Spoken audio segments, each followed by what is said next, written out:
السلام عليكم ورحمة الله وبركاته. بسم الله الرحمن الرحيم. الحمد لله رب العالمين والصلاة والسلام على رسول الله وعلى آله وصحبه أجمعين أما بعد. ബഹുമാനപ്പെട്ട സത്യവിശ്വാസികളെ, സത്യവിശ്വാസിനികളെ, നമ്മുടെ സൃഷ്ടാവ് അല്ലാഹു സുബ്ഹാനഹു വ തആല ഏകനാണ്. അതെല്ലാ അർത്ഥത്തിലും അള്ളാഹു ഏകനാണ്. അള്ളാഹുവിന്റെ നാമം പോലും അതിന് സ്ത്രീലിംഗമില്ല, ബഹുവചനം ഒന്നുമില്ല. ഇതെന്തുകൊണ്ട് ഞാൻ പറയുന്ന വെച്ചാല്, അള്ളാഹു ഏകനാണെങ്കിൽ അള്ളാഹു സുബ്ഹാനഹു വ തആല ഭൂമിയിൽ സൃഷ്ടിച്ച എല്ലാ സൃഷ്ടികളും ഇണകളായിട്ടാണ് അള്ളാഹു സൃഷ്ടിച്ചിരിക്കുന്നത്. അള്ളാഹു സുബ്ഹാനഹു വ തആല ഇണ ചേരുന്ന പോലത്തെ ഒരു ആയത്ത്, അതായത് 36-ാം അധ്യായത്തിലെ സൂറത്തുൽ യാസീനിലെ 36-ാമത്തെ വചനം, അതിൽ തന്നെ ഒരു ഇണചേരലുണ്ട്. അതിൽ അള്ളാഹു പഠിപ്പിക്കുന്നത് അഊദു ബില്ലാഹി മിനശ് ശൈത്താനിർ റജീം ബിസ്മില്ലാഹിർ റഹ്മാനിർ റഹീം സുബ്ഹാനല്ലദീ ഖലഖൽ അസ്വാജ കുല്ലഹാ മിമ്മാ തുംബിതുൽ അർദു വമിൻ അൻഫുസിഹിം വമിമ്മാ ലാ യഅലമൂൻ. അല്ലാഹു പറയാണ്, ഭൂമി മുളപ്പിക്കുന്ന സസ്യങ്ങളിലും അവരുടെ സ്വന്തം വർഗ്ഗങ്ങളിലും അവർക്കറിയാത്ത വസ്തുക്കളിലും പെട്ട എല്ലാ ഇണകളെയും സൃഷ്ടിച്ചവൻ എത്ര പരിശുദ്ധൻ. സഹോദരന്മാരെ, നമ്മൾ ഒന്ന് ആത്മാർത്ഥമായിട്ട് പഠിക്കണം. അല്ലാഹു സുബ്ഹാനഹു വ തആല സൃഷ്ടിച്ച എല്ലാ സൃഷ്ടികളും ഇണകളായിട്ടാണ് സൃഷ്ടിക്കുന്നത്. പ്രോട്ടോൺ, ഇലക്ട്രോൺ ആവട്ടെ, മരങ്ങളിലാവട്ടെ, സസ്യങ്ങളിലാവട്ടെ, മൃഗങ്ങളിലാവട്ടെ, മനുഷ്യന്മാരിലാവട്ടെ. അപ്പൊ അല്ലാഹു സുബ്ഹാനഹു വ തആല സംബന്ധിച്ചോളം ഒരു സ്ത്രീ, ഒരു പുരുഷൻ എന്ന് പറഞ്ഞ രണ്ടും സൃഷ്ടികളാണ്. അല്ലാഹു നീതിമാനാണ്. ഓരോ വർഗത്തിനും അതിൻ്റെതായ ദൗത്യങ്ങൾ, അതിൻ്റെതായ ഡ്യൂട്ടീസ് അല്ലാഹു നിർവഹിച്ചു വെച്ചിട്ടുണ്ട്. എന്നാൽ ഇന്നത്തെ ആധുനിക ലോകം എല്ലാ കാലഘട്ടത്തിലും പുരുഷ മേധാവിത്വം ഉള്ള മനുഷ്യ സമൂഹത്തിൽ മാത്രം, മൃഗങ്ങളുടെ ഇടയിലൊന്നും ഒരു വേർതിരിവ് കാണുന്നില്ല. ഒരു പശുവും കാളയും അല്ലെങ്കിൽ ഏതെങ്കിലും ഒരു മരങ്ങളുടെ ഇടയിലൊന്നും സ്ത്രീ പുരുഷ ലിംഗത്തിൽ ഒരു വേർതിരിവ് കാണുന്നില്ല. ഒരു വിഭാഗം മറ്റു വിഭാഗത്തെ അടിച്ചമർത്തുന്നുമില്ല. എന്നാൽ മനുഷ്യ സമുദായത്തിൽ വല്ലാത്ത ദുരന്തമാണ് അല്ലാഹുവേ. എല്ലായിടത്തും പുരുഷ മേധാവിത്വമാണ്. അത് മതത്തിൽ പോലും കയറി വരുമ്പോൾ വല്ലാത്ത ദുഃഖമുണ്ട്. തീർച്ചയായിട്ടും ഒരു ഭാഗത്ത് പുരുഷന്മാര് സ്ത്രീകളുടെ ശരീരം വിറ്റിട്ട് പരസ്യത്തിനും സിനിമയ്ക്കൊക്കെ അവരുപയോഗിക്കുന്നില്ല എന്നുള്ളൊരു സത്യം വേറെ ഒരു വശം. എന്നാൽ മതബോധമുള്ള, ദീനീബോധമുള്ള, മതം പ്രസംഗിക്കുന്ന പ്രാസംഗികന്മാർ, ഞാൻ പണ്ഡിതന്മാർ ഒരിക്കലും പറയില്ല. എന്തുകൊണ്ടെന്ന് വെച്ചാൽ എനിക്കറിയാം, കുറച്ച് പണ്ഡിതന്മാർ മാത്രമേ ഉള്ളൂ സ്ത്രീകളെ ഒരുപാട് ഉയർത്തുന്ന, സ്ത്രീകളെ പറ്റി പ്രശംസിക്കുന്ന വളരെ കുറച്ച് പണ്ഡിതന്മാരുടെ ഗ്രന്ഥങ്ങളെ ഞാൻ വായിച്ചിട്ടുള്ളൂ. മിക്ക പ്രാസംഗികന്മാരും ശ്രദ്ധിച്ചു നോക്കൂ സഹോദരന്മാരെ, അവര് സ്ത്രീകളെ അടിച്ച് താഴ്ത്തും, ഇകഴ്ത്തും, കളിയാക്കും, പുച്ഛിക്കും. അവര് വീട്ടിൽ പോലും എനിക്കറിയാം ഒരുപാട് ഭാര്യമാര് സ്വന്തം ഭർത്താവിന്റെ അടിമ പോലെ ജീവിക്കുന്ന ഒരുപാട് സ്ത്രീകളുണ്ട്. കഷ്ടമാണ് സ്ത്രീ സമൂഹത്തിന്റെ അവസ്ഥ. എനിക്ക് വല്ലാത്ത ദുഃഖം തോന്നാറുണ്ട് സഹോദരൻ. എന്തുകൊണ്ടാ ദുഃഖം തോന്നുന്നത് വെച്ചാല്, യഥാർത്ഥത്തിൽ നിങ്ങളൊന്ന് ചിന്തിച്ചു നോക്ക്. നിങ്ങളെ ചുറ്റുപാടും ഏതെങ്കിലും പുരുഷൻ, മുസ്ലിം പുരുഷനെ കണ്ടിട്ട് നിങ്ങൾക്ക് സഹാബാക്കളുടെ ഓർമ്മ വരാറുണ്ട് സഹോദരന്മാരെ? എന്റെ ജീവിതത്തിൽ വളരെ വളരെ കുറച്ച് പണ്ഡിതന്മാർ എനിക്കറിയാം. അവരെ മാത്രം അവരുടെ ജീവിതം കണ്ടിട്ട്, പ്രസംഗം കേട്ടില്ല. പ്രസംഗം വെറും ഒരു 2-3 10 പ്രസംഗിച്ച പിന്നെ എല്ലാ മനുഷ്യന്മാർക്കും പ്രസംഗിക്കുക. ഇസ്ലാമിനെ പറ്റി നമ്മളെക്കാട്ടി ഭംഗിയായിട്ട് രാഷ്ട്രീയക്കാർ പോലും പ്രസംഗിക്കും. അപ്പൊ പ്രസംഗമല്ല, മറിച്ച് ജീവിതം കണ്ടിട്ട് എത്ര പേർക്കും സഹാബാക്കളെ ഓർമ്മ വരാറുണ്ട് സഹോദരന്മാര്. പിന്നെ ഞാൻ പറയട്ടെ, എനിക്ക് ഒരുപാട് സ്ത്രീകളെ അറിയാം. അവരെ കാണുമ്പോൾ യഥാർത്ഥത്തിൽ സഹാബ വനിതകളെ പോലെ അത്രമാത്രം ത്യാഗം സഹിക്കുന്ന ഒരുപാട് പേരുണ്ട്. ഞാൻ ഏറ്റവും കൂടുതൽ ഭൂമിയിൽ ആദരിക്കുന്ന, ജീവനോടുള്ളത് എന്റെ പ്രിയപ്പെട്ട എന്റെ ഉമ്മയാണ്. ആ ഉമ്മ ഒരുപാട് ത്യാഗം സഹിച്ചിട്ട് ചെറിയ കാലത്ത് നമ്മൾ 6 മക്കളെ ചെറിയൊരു വീട്ടിൽ പോറ്റി വളർത്താൻ ഒരുപാട് ബുദ്ധിമുട്ടിട്ടുണ്ട്. അല്ലാഹു സുബ്ഹാനഹു വ തആല നമ്മളെ മാതാപിതാക്കൾക്ക് ദീർഘായുസ്സും ആരോഗ്യം ആഫിയത്ത് നൽകി അനുഗ്രഹിക്കട്ടെ. ആ ഉമ്മയുടെ പ്രാർത്ഥന കൊണ്ടായിരിക്കാം ഞാനൊരു ഡോക്ടറും എനിക്ക് അല്ലാഹു ഹിദായത്ത് കിട്ടുന്നത്. അല്ലാഹു ആ ഉമ്മയുടെ പ്രാർത്ഥന എപ്പോഴും നമ്മുടെ എല്ലാ ഉമ്മമാരുടെയും പ്രാർത്ഥനകൾ സ്വീകരിക്കട്ടെ. ഈ ഉമ്മേന്റെ നമ്മൾ മനസ്സിലാക്കുന്ന സഹോദരന്മാരെ ഒരുപാട് വേദന സഹിച്ചിട്ടുണ്ട്. എത്രയോ സ്ത്രീകൾ എനിക്കറിയാം. ഒരു സ്ത്രീ സ്വന്തം ഭർത്താവ് 25 കൊല്ലം കഷ്ടപ്പെട്ട് കിടപ്പിലായിട്ട് പോലും സ്വന്തം ഭർത്താവിനെ പൊന്നുപോലെ നോക്കിയിട്ടൊരു ബെഡ് സോഴ്സും കൂടി വരാതെ നോക്കുന്ന അത്രയും വലിയ മഹിതികളായ ഒരുപാട് സ്ത്രീകളുണ്ട്. എത്രയോ സ്ത്രീകൾ എനിക്കറിയാം. ഖുർആൻ ക്ലാസ് കൃത്യമായിട്ട് അറ്റൻഡ് ചെയ്യുന്ന സ്ത്രീകളുണ്ട്. നമ്മളെക്കാട്ടി നിങ്ങളൊന്ന് വീട്ടിലേക്ക് നോക്ക് പ്രാസംഗികന്മാരെ, ഒന്ന് വീട്ടിൽ പോയിട്ട് നോക്ക്. നിങ്ങളെക്കാട്ടി കൂടുതൽ തഹജ്ജുദ് നമസ്കരിക്കുന്നവർ സ്ത്രീകളായിരിക്കും. നിങ്ങളെക്കാട്ടി കൂടുതൽ സുന്നത്ത് നോക്കുന്നത് സ്ത്രീകളായിരിക്കും. നിങ്ങളെക്കാട്ടി കൂടുതൽ ഖുർആൻ എടുത്ത് വായിക്കുന്ന സ്ത്രീകളായിരിക്കും സഹോദരന്മാരെ. ഖുർആൻ ക്ലാസ്സിൽ മിക്കതും സ്ത്രീകളാ. നമ്മളിങ്ങനെ പുറത്ത് പ്രസംഗിച്ചിട്ട് സ്ത്രീകളെ ഇകഴ്ത്തും താഴ്ത്തിക്കളിയും. എനിക്ക് പലപ്പോഴും തോന്നി ഇങ്ങനത്തെ പുരുഷന്മാർക്ക് ഇങ്ങനത്തെ പ്രാസംഗികന്മാർക്കൊന്നും അവർക്ക് യഥാർത്ഥത്തിൽ ഉമ്മയുടെ വില അറിയില്ല സഹോദരന്മാരെ. വില അറിയില്ല അവർക്ക്. അല്ലെങ്കിൽ വീട്ടിൽ സ്വന്തം ഭാര്യയിൽ നിന്ന് കിട്ടേണ്ട ആദരവ് കിട്ടുന്നുണ്ടാവില്ല, ഉണ്ടാവില്ല. അല്ലെങ്കിൽ മകള് പോലും തനി തമ്മ നിങ്ങൾ അവരുടെ ബാപ്പനെ ഒരു വിധത്തിൽ മൈൻഡ് ഉണ്ടാവില്ല. എന്തുകൊണ്ടാണ് നമ്മളിങ്ങനെ പ്രസംഗിച്ചുകൊണ്ടേ ഇരിക്കുക. വീട്ടിൽ വരുന്നില്ല നമ്മള്. ഒന്ന് മാറണം സഹോദരൻ. നമ്മൾ കാര്യമായിട്ട് നമ്മുടെ പുരുഷന്മാരൊന്ന് മാറി ചിന്തിക്കണം. അവർ ഇതേവരെ മാസക്കുളിയുടെ ബുദ്ധിമുട്ടുകൾ അവര് കണ്ടറിഞ്ഞിട്ടുണ്ടാവില്ല. വീട്ടിലുണ്ടായാലേ കാണുള്ളൂ. ഒരു സ്വന്തം ഭാര്യയുടെ ഗർഭത്തിൽ ബുദ്ധിമുട്ടുന്നതൊന്നും കണ്ടിട്ടുണ്ടാവില്ല. അവരെ വേദന കണ്ടിട്ടുണ്ടാവില്ല. അവര് പല സ്ഥലത്ത് പ്രസംഗിക്കാൻ പോകുന്നുണ്ടാവും. എന്നിട്ട് പോലും സ്ത്രീകളെ താഴ്ത്തും. വല്ലാത്ത വിഷമുണ്ട് സഹോദരന്മാർ. അള്ളാഹു സുബ്ഹാനഹു വ തആല പോലും നമ്മൾ ശ്രദ്ധിക്കുക. അള്ളാഹു ഒരു സ്ത്രീകളെ ആദരിച്ചു. അൻ-നിസാ എന്ന 4-ാമത്തെ അധ്യായത്തിന് പേരിട്ടു. അർ-റിജാൽ എന്ന് പറഞ്ഞുള്ള സൂറത്തില്ല സഹോദരന്മാരെ. ആലോചിക്കണം. അള്ളാഹു സുബ്ഹാനഹു വ തആല മനസ്സിലാക്കണം. പലപ്പോഴും പറയുന്നത് സ്ത്രീകളിൽ പ്രവാചകന്മാർ വന്നിട്ടില്ലെന്ന്. അങ്ങനെ മനസ്സിലാക്കുക സഹോദരന്മാരെ. ലോകത്തിലെ എല്ലാ പ്രവാചകന്മാരെ ഗർഭം ധരിച്ചത് സ്ത്രീകളാണ്. സ്ത്രീകൾ മനുഷ്യ സമുദായത്തിന്റെ പകുതിയാണെങ്കിൽ മറ്റു പകുതിക്ക് ജന്മം നൽകുന്നത് സ്ത്രീകളാ. ഒരു പുരുഷ സ്പർശം കൂടി ഇല്ലാതെ ഒരു പ്രവാചകന്റെ ഗർഭപാത്രത്തിൽ ചുമന്ന് നടന്ന മഹദിയായ മറിയം അലൈഹിസ്സലാത്തു വസ്സലാമിനെ ആദരിച്ചിട്ടുണ്ട് ഇസ്ലാം. മനസ്സിലാക്കുക.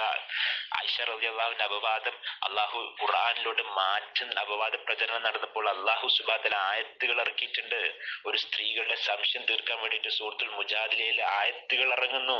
ഫിർഔന്റെ ഭാര്യ കൊട്ടാരത്തിൽ ജീവിച്ച ആസിയ ബീവി ഒരുപാട് ഇസ്ലാം പുകഴ്ത്തുന്നു. ഇതൊന്നും കാണാതെ സ്ത്രീകളെ ഇങ്ങനെ എവിടൊക്കെ കിട്ടുന്ന അവിടൊക്കെ ഒന്ന് അടിച്ചമർത്തണം. എന്നിട്ട് ഞാൻ അടുത്തൊരു കേട്ടൊരു പ്രാസംഗികൻ പറയുന്നത്, ജോലി ചെയ്യുന്ന സ്ത്രീകൾ അഹങ്കാരികളാണ്. അസ്തഗ്ഫിറുല്ലാഹ്, ലാ ഇലാഹ ഇല്ലല്ലാഹ്. എന്റെ പ്രിയപ്പെട്ട സഹോദര, ഒന്ന് ചിന്തിച്ചോക്ക്. ഖുർആനിലെ അഹങ്കാരികളായ ഏതൊക്കെ പേരെടുത്തിട്ടുണ്ടോ. ഒരുപാട് പുരുഷന്മാരാണ്. ഫിർഔൻ, ഖാറൂൻ, ഹാമാൻ, നമ്രൂദ്, ആസിർ, ഇബ്രാഹിം അലൈഹിസ്സലാത്തു വസ്സലാമിന്റെ ബാപ്പ അബൂ ലഹബ്. എല്ലാ അഹങ്കാരികളുടെ പേരും പുരുഷന്മാരാണ്. ഖുർആൻ എടുത്ത് നോക്ക്. ഖുർആൻ വെച്ച് നിങ്ങൾ ചിന്തിച്ചു തുടങ്ങും നിങ്ങള്. എന്നാൽ ഒറ്റക്ക് വിജനമായ മരുഭൂമിയിൽ ഒരു ചെറിയ കുഞ്ഞ് ഇസ്മായിൽ അലൈഹിസ്സലാത്തു വസ്സലാമിനെ ഹാജറ അലൈഹിസ്സലാത്തു വസ്സലാം ബിസിനസ് ഒറ്റക്ക് ജീവിച്ചിട്ട് പോലും ഘട്ടമായി പോറ്റി വളർത്തിയ ചരിത്രം പോലും നമ്മുടെ പുരുഷന്മാര് പ്രാസംഗികന്മാര് മറക്കരുത് സഹോദരൻ, മറക്കരുത്. ഒന്ന് നമ്മുടെ പുരുഷന്മാര് മാറണം സഹോദരന്മാരെ. ചിന്തിക്കണം, ബഹുമാനിക്കണം, സ്ത്രീത്വത്തെ ബഹുമാനിച്ച് പഠിക്കണം. ഇവർക്ക് യഥാർത്ഥത്തിൽ വീട്ടിൽ ബഹുമാനം കിട്ടാത്തോണ്ടായിരിക്കാം ചിലപ്പോ ഇങ്ങനെ സംസാരിക്കുന്നത്. അവർക്കറിയില്ല സഹോദരന്മാർ. നമുക്കൊക്കെ കുറച്ച് ഹദീസുകൾ അറിയാം. നമ്മൾക്ക് എല്ലാവർക്കും പറയുന്ന ഒരു ഹദീസ് ഞങ്ങളുടെ മുമ്പിൽ വെക്കുക. ഏതെങ്കിലും ഒരു മനുഷ്യൻ മറ്റു മനുഷ്യനോട് സുജൂദ് ചെയ്യാൻ കൽപ്പിക്കുമായിരുന്നെങ്കിൽ അതൊരു സ്ത്രീ പുരുഷനോട് സുജൂദ് ചെയ്യുമായിരുന്നു എന്നാണ് പലപ്പോഴും പറയുന്നത്. തീർച്ചയായിട്ടും അതൊക്കെ സ്വഹിയായ ഹദീസ. എന്റെ പ്രിയപ്പെട്ട സഹോദര, നിങ്ങൾ ചിന്തിക്കണം. അതിന് അർഹത ഉള്ള ഭർത്താവായിട്ട് നമ്മൾ മാറണം. അതല്ലാതെ നമുക്കൊരു അവകാശം കിട്ടണമെങ്കിൽ നമ്മൾ നമ്മളെ ഡ്യൂട്ടീസ് ചെയ്തിരിക്കണം. നമ്മൾക്ക് കിട്ടേണ്ട റൈറ്റ്സ്, അവകാശങ്ങൾ കിട്ടണമെങ്കിൽ ഞാൻ അങ്ങനത്തെ ഡ്യൂട്ടി, കടമകൾ ഭാര്യയോട് ചെയ്യണം. അതല്ലാതെ ഞാൻ ഒന്നും ഒരു നല്ലൊരു ഭർത്താവാതെ എനിക്ക് എന്റെ കടമ കിട്ടണം, എന്റെ അവകാശം കിട്ടണം പറഞ്ഞു നടന്നാൽ പോരാ. ഉമ്മയുടെ കാൽക്കീഴിൽ സ്വർഗമാണെങ്കിൽ ആ ഉമ്മ അങ്ങനത്തെ ഒരു ഉമ്മയായിട്ട് മാറണം. ഒരു ഭർത്താവിന് മുമ്പിൽ സുജൂദ് ചെയ്യണമെങ്കിൽ ഞാനും നിങ്ങളും സഹാബാക്കളെ പോലെ ആയിത്തീരണം. അതല്ലാതെ ഞാൻ വീട്ടിന്റെ പുറത്താണ് എപ്പോഴും. എന്നിട്ട് നമ്മളൊരു 11 മണിക്ക് വരുമ്പോൾ നമ്മുടെ മിക്ക ആൾക്കാർക്കും സ്ത്രീകളെ പറഞ്ഞത് സ്വന്തം കാമം തീർക്കാൻ വേണ്ടി മാത്രം, വെറും ഒരു ലൈംഗികമായ ഒരു സൃഷ്ടിപ്പിന് വേണ്ടി, നമ്മുടെ ലൈംഗിക ദാഹം തീർക്കാൻ വേണ്ടിയുള്ള സൃഷ്ടിപ്പുമായിട്ടാണ് പലപ്പോഴും താണ് കാണാറുള്ളത്. അള്ളാഹു എത്ര ഭംഗിയായിട്ടാണ് മവദ്ദത്തും റഹ്മത്തും എടുത്ത് ഉദ്ദേശിക്കുന്ന ആലോചിക്കണം. സ്നേഹവും കാരുണ്യം ഏറ്റവും കൂടുതൽ ആവശ്യം വേണ്ട മനസ്സിന്റെ പൊരുത്താണ് ഭാര്യ ഭർത്താക്കന്മാര്. എന്നാൽ ശാരീരിക ബന്ധം സ്വാഭാവികമായിട്ടുണ്ടാവും. അതല്ലാതെ നമ്മൾ മനസ്സ് തമ്മിൽ ഒരിക്കലും ഒന്നും അടുപ്പില്ല, ഒന്നുമില്ല. പിന്നെ നമ്മുടെ ലൈംഗിക ദാഹം തീർക്കാൻ വേണ്ടി രാത്രി 11 മണിക്ക് എപ്പോ വേണമെങ്കിലും ഭാര്യ വിളിച്ചാൽ വരണം. അതിനും ഹദീസുണ്ട്. അതായത് നിങ്ങളെ ഭാര്യനെ കിടപ്പറയിലേക്ക് വിളിച്ചിട്ട് ഭാര്യ വന്നില്ലെങ്കിൽ അവരെ മലക്കൾ ശപിച്ചുകൊണ്ടേയിരിക്കുന്നതായ ഹദീസും പറയും. എന്റെ പ്രിയപ്പെട്ട സഹോദരൻ, നിങ്ങൾ എത്തി നേരത്തെ രാത്രി വരണം എന്നുള്ളത് നിങ്ങൾ മനസ്സിലാക്കണം. മനസ്സിലാക്കണം. റസൂൽ സ്വല്ലല്ലാഹു അലൈഹി വസല്ലം ഇങ്ങനെ 12 മണിക്ക് കയറി വന്നിട്ടൊന്നും ഈ ഹദീസൊന്നും എടുത്തു തിരിച്ചില്ല. നമ്മൾ വീട്ടിൽ വരാതെ നമ്മൾക്ക് ഭാര്യമാരെ പറ്റി നമുക്ക് ഇങ്ങനെ കുറ്റപ്പെടുത്താൻ പറ്റുള്ളൂ. റസൂൽ സ്വല്ലല്ലാഹു അലൈഹി വസല്ലം വീട്ടിൽ വന്നിട്ട് അടുക്കളയിൽ നിന്ന് മാവ് കുഴച്ചു കൊടുത്തിട്ടുണ്ട്. എന്തുകൊണ്ട് അത് ചർച്ച ചെയ്യുന്നില്ല? സ്വന്തം ഇണയായിട്ട് ഒത്തിട്ട് ഒരുമിച്ച് കളിച്ചിട്ടുണ്ട്, ഓട്ട മത്സരം നടത്തിയിട്ടുണ്ട്. ഇതൊന്നും വെറുതെ ഡയലോഗ് അടിക്കാൻ മാത്രമല്ല, ജീവിതത്തിൽ പ്രാവർത്തികമാക്കണം. അല്ലാണ്ട് നമ്മളിത് പുറത്ത് വന്നിട്ട് നമുക്ക് ആകെ ആവശ്യം നമ്മുടെ ലൈംഗിക വികാരം തീർക്കാനാണോ നമ്മുടെ ഭാര്യമാര്? ഒന്ന് മാറണം സഹോദരന്മാരെ. പുരുഷ മേധാവിത്വത്തിലുള്ള ഈ മതത്തിൽ നിന്നൊന്ന് പുരുഷന്മാർ മാറണം. അതിന് ഖുർആൻ കൃത്യമായിട്ട് സ്വതന്ത്രമായിട്ട് പഠിച്ച് തുടങ്ങണം സഹോദരന്മാരെ. പിന്നെ പ്രശ്നം എന്താ വെച്ചാൽ, പിന്നെ നമ്മൾ ഒരുപാട് ദായിമാര് ബഹുഭാരിത്വത്തിന് വല്ലാണ്ട് നമ്മൾ പുകഴ്ത്തിയിട്ട് അവർ പറയുന്ന ഒരു ന്യായം എന്താണെന്ന് വെച്ചാല്, പുരുഷന്മാർക്ക് ലൈംഗിക ദാഹം കൂടുതലാണ്. ഇത് ഇവിടെ നിന്ന് കിട്ടി സഹോദരന്മാരെ? ഏത് ഖുർആനും സുന്നത്തിൽ നിന്ന് കിട്ടും? ഖുർആൻ ഒരു ഒറ്റായത്വം അങ്ങനില്ല. ഈ ദായിമാര് സമൂഹത്തിന് മുന്നേ ഇങ്ങനത്തെ ഓരോ ആശയിടുമ്പോൾ ജനങ്ങൾക്കൊരു സംശയം വരും. പ്രവാചകൻ ലൈംഗിക ദാഹമുള്ളൊരു വ്യക്തിയായിരുന്നോ? പുറത്തറിനെ റബ്ബേ, പുറത്തറിനെ.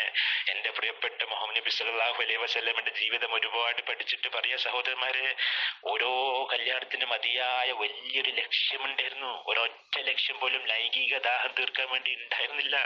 ആലോചിക്കണം, ഏറ്റവും കൂടുതൽ ലൈംഗിക ദാഹമുള്ള സമയമാണ് ചെറുപ്പം. ആ ചെറുപ്പത്തിൽ പോലും 25 വയസ്സിലുള്ള സമയത്ത് പോലും കെട്ടിയിരിക്കുന്നത് 40 വയസ്സുള്ള ഖദീജ റളിയല്ലാഹു അൻഹ. പഠിക്കണം. നമ്മുടെ ദാവത്തിൽ നിന്ന് ആൾക്കാർ, നമ്മുടെ പുരുഷന്മാരെന്താ, നമ്മുടെ ബഹുഭാരത്തുണ്ടെങ്കിൽ നമ്മൾ കെട്ടാൻ പോകുന്ന 15, 18, 21 വയസ്സിൽ ഇങ്ങനെ കെട്ടിക്കൊണ്ടേയിരിക്കും. നിങ്ങൾ കെട്ടാനെ 50 വയസ്സുള്ള വിധവയെ കെട്ട്, 60 വയസ്സിൽ നിങ്ങൾ കഷ്ടപ്പെടുന്ന സ്ത്രീകളെ കെട്ട്. എനിക്കറിയാം, എന്റെ കുടുംബത്തിലെ ഒരു സഹോദരനുണ്ട്. അദ്ദേഹം ഏറ്റവും ആദ്യത്തെ കല്യാണത്തിന് എനിക്ക് വലിയ ബഹുമാനമുണ്ട്. ആദ്യത്തെ കല്യാണം തന്നെ കെട്ടിയിരിക്കുന്നത് ഒരു വിധവയും 2 കുട്ടികളുള്ള സ്ത്രീയ. ഒരുപാട് ബഹുമാനം എനിക്കുണ്ട്. അദ്ദേഹത്തിന് ഒരുപാട് ആക്ഷേപം കിട്ടി. പക്ഷെ നല്ല നീണ്ട താടിയുള്ള വ്യക്തി. ഞാൻ ഒരുപാട് ബഹുമാനി. അതൊക്കെയാണ് ഒറിജിനൽ താടി സഹോദരന്മാരെ. എല്ലാം ചുറ്റുപാടും കാണുന്നത് വെറും ഡയലോഗ് അടിക്കുന്ന മനുഷ്യന്മാരല്ല. ഞാൻ ഒരിക്കലും ഒരു സംഘടനയിൽ ഒരു മനുഷ്യന്റെ അടുത്ത് വന്ന് പറഞ്ഞു, എന്റെ ഒരു സഹോദരൻ സജീവ പ്രവർത്തന ഡോക്ടറെ, അദ്ദേഹത്തിന് ഒരു ഇണയെ വേണം. എന്താ പ്രശ്നം വെച്ചാല് അദ്ദേഹം ഡൈവോഴ്സാ, പുരുഷൻ ഡൈവോഴ്സാ. അപ്പൊ ഞാൻ പറഞ്ഞ്, എനിക്ക് യഥാർത്ഥത്തിൽ ഒരു ഡൈവോഴ്സായ സ്ത്രീകളൊന്നും ഓർമ്മയില്ല.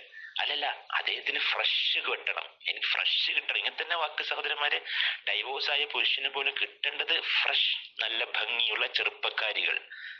നമ്മുടെ പുരുഷന്റെ തനി നാളാണ് സഹോദരൻ. നാളെ പരലോകത്ത് കാണും. അവിടെ ദയവ് ചെയ്ത് സ്ത്രീകളെ നമ്മൾ ബഹുമാനിച്ച് പഠിക്കുക നമ്മള്. പിന്നെ പലപ്പോഴും നമ്മൾ ചില ആൾക്കാരുടെ സ്ത്രീകളെ ജോലിക്ക് വിടില്ല. എന്നാൽ ഇതേ പുരുഷന്മാർക്ക് അവരുടെ സ്ത്രീകൾക്ക് രോഗമുണ്ടാകുമ്പോൾ ലേഡി ഗൈനക്കോളജിസ്റ്റ് തന്നെ വേണം. അതന്നെ മുസ്ലിങ്ങൾ തന്നെ വേണം. ചിലർക്ക് തീവ്രതയാ. മുസ്ലിം ലേഡി ഡെർമറ്റോളജിസ്റ്റ് തന്നെ വേണം. എന്റെ ഭാര്യ അടുത്ത് വരുത്തുന്നുണ്ട്. ആരും പറ്റില്ല. എന്നാ സഹോദര, നമ്മൾ ഈ മുസ്ലിം ലേഡി ഗൈനക്കോളജിസ്റ്റ്, മുസ്ലിം ലേഡി ഡെർമറ്റോളജിസ്റ്റ് ഒക്കെ വരുന്ന ആകാശത്ത് നിന്ന് ജിബ്രീൽ അലൈഹി സ്വലാത്തു വസ്സലാം വിട്ടിരില്ല. അല്ല, ഭൂമിയിൽ നിന്ന് പൊളച്ച് പൊന്തിയിട്ട് അങ്ങ് തനിയാലെ വരൂല. അതിന് നമ്മുടെ ഭാര്യമാരെ നമ്മൾ പഠിപ്പിക്കണം, മക്കളെ പഠിപ്പിക്കണം.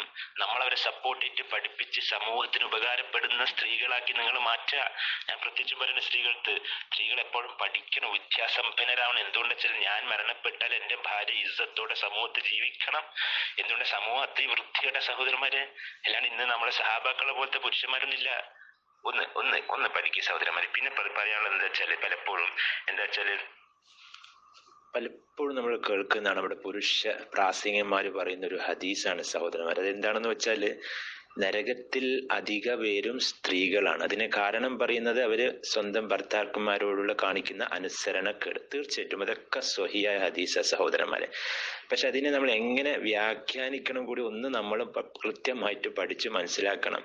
അവരുടെ തെറ്റുകുറ്റങ്ങൾ കൊണ്ട് അവർ എന്നേക്കും നരകത്തിലല്ല അതിന്റെ അർത്ഥം.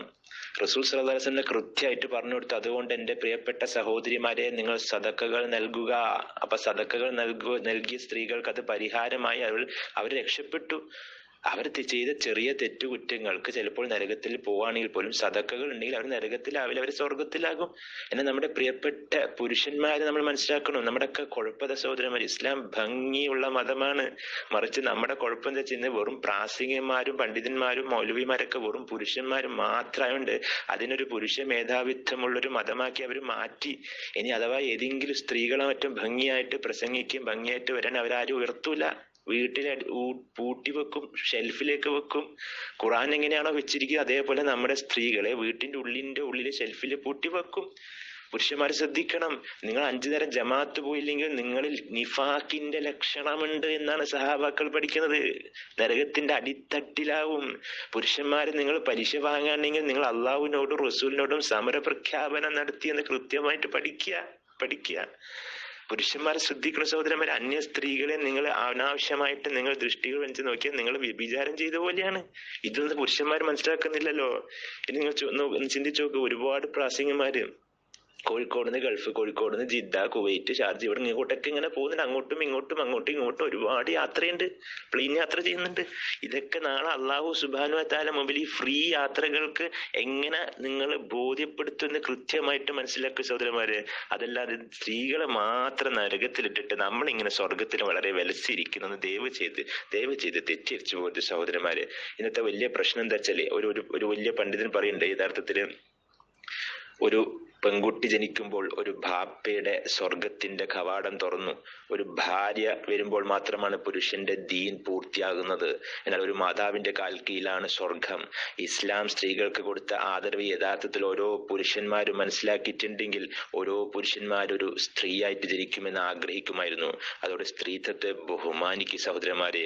ലോകത്തിലെ ഓരോ സ്ത്രീ പറയുന്നത് ഒരു ഉമ്മയാണ്, ഒരു അമ്മയാണ്, ഒരു ഭാര്യയാണ്, ഒരു മകളാണ്.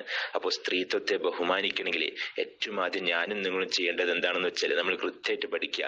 എൻ്റെ ഗുഡ് കോണ്ടക്ട് സർട്ടിഫിക്കറ്റ് എനിക്ക് നാളെ സ്വർഗം കിട്ടണമെങ്കിൽ എൻ്റെ ജിദ്ദയിലും എൻ്റെ കുവൈറ്റിലും അവിടെയും ഇവിടെയും പ്രസംഗിച്ച് കേട്ട സ്ത്രീകളുടെ സർട്ടിഫിക്കറ്റ് അല്ല വേണ്ട സഹോദരന്മാരെ. കൃത്യമായിട്ട് പഠിക്കുക. സിറാത്ത് പാലം കിടക്കണമെങ്കിൽ എൻ്റെ സ്വന്തം കിടപ്പറയിൽ കിടക്കുന്ന ഭാര്യയുടെ ഗുഡ് കോണ്ടക്ട് സർട്ടിഫിക്കറ്റ് വേണം.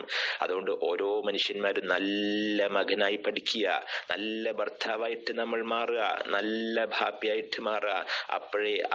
അപ്പോഴേ സഹോദരന്മാരെ സ്ത്രീത്വത്തെ നമ്മൾ ബഹുമാനിക്കാൻ പറ്റുള്ളൂ. അള്ളാഹു സുബ്ഹാനഹു വ തആല സ്ത്രീ സമൂഹത്തിന് ഒരുപാട് ഇസ്സത്ത് നൽകി അനുഗ്രഹിക്കുമാറാകട്ടെ.